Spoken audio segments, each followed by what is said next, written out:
അങ്ങനെ നമ്മൾ 36ാമത്തെ ദിവസം എത്തി. എത്ര പെട്ടെന്നാണല്ലേ ഓരോ ദിവസങ്ങളും കടന്നു പോകുന്നത്. എനിക്ക് അലർജീൻ്റെ ഇഷ്യൂ ഉള്ളതുകൊണ്ട് തന്നെ ഡെയിലി ആവി പിടിക്കണമെന്ന് പറഞ്ഞതാണ്. പക്ഷെ ഞാൻ ആവി ഒന്നും പിടിക്കാറില്ല, വല്ലപ്പോഴാണ് പിടിക്കുന്നത്. അതുകൊണ്ട് തന്നെ ഇപ്പോഴായാലും രാത്രി ഉറങ്ങാൻ ഭയങ്കര ബുദ്ധിമുട്ടാണ്.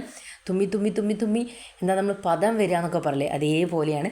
അതുകൊണ്ട് തന്നെ രാവിലെ എണീച്ചപ്പം തന്നെ യോഗേൻ്റെയും ജിമ്മിൻ്റെയും ഒക്കെ മുന്നോടിയായിട്ട് ആവിയൊക്കെ പിടിച്ചു. ഇനി ഡെയിലി പിടിക്കാമെന്നാണ് ഞാൻ വിചാരിക്കുന്നത്. അറിയത്തില്ല, പക്ഷേ ഇതിങ്ങനെ സിവിയറായിട്ട് വരുന്ന സമയത്ത് അത് ചെയ്യുന്നുള്ളൂ. അതൊരു ഹാബിറ്റാക്കി കൊണ്ടുപോയിട്ടുണ്ടെങ്കിൽ ഒരു പരിധി വരെ നമുക്കത് കൺട്രോൾ ചെയ്യാൻ പറ്റും. അത് ചെയ്യാത്തത് കൊണ്ടാണ്.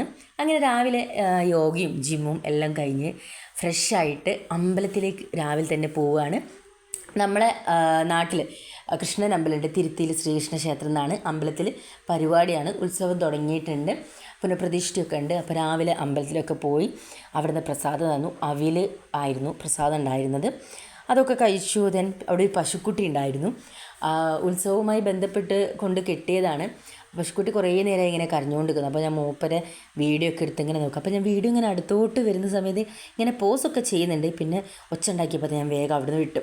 പിന്നെ സ്റ്റുഡിയോയിലേക്ക് പോയി കുറച്ച് സാധനങ്ങളൊക്കെ വാങ്ങാനുണ്ടായിരുന്നു, കുറച്ച് ഉടുപ്പും ഒക്കെ നോക്കാനുണ്ടായിരുന്നു. നല്ല മഴയായിരുന്നു. സ്റ്റുഡിയോയിൽ എന്നും കാണുന്നത് പോലെ കുറേ അതായത് ഓൾറെഡി ഉള്ള ചെരുപ്പുകൾ തന്നെ ഉണ്ടായിരുന്നു. പിന്നെ ഞാൻ അവിടെ നിന്നൊരു വാച്ച് വാങ്ങി. എനിക്ക് ഭയങ്കര ഇഷ്ടപ്പെട്ടൊരു ഫ്ലവർ മോഡലൊക്കെ ഉള്ളൊരു വാച്ചായിരുന്നു.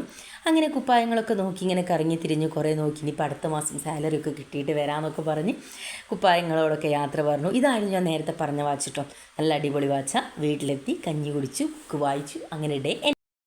അങ്ങനെ ഇന്നത്തെ ദിവസം കഴിഞ്ഞു. അപ്പം ഇനി നമുക്ക് നാളെ കാണാം.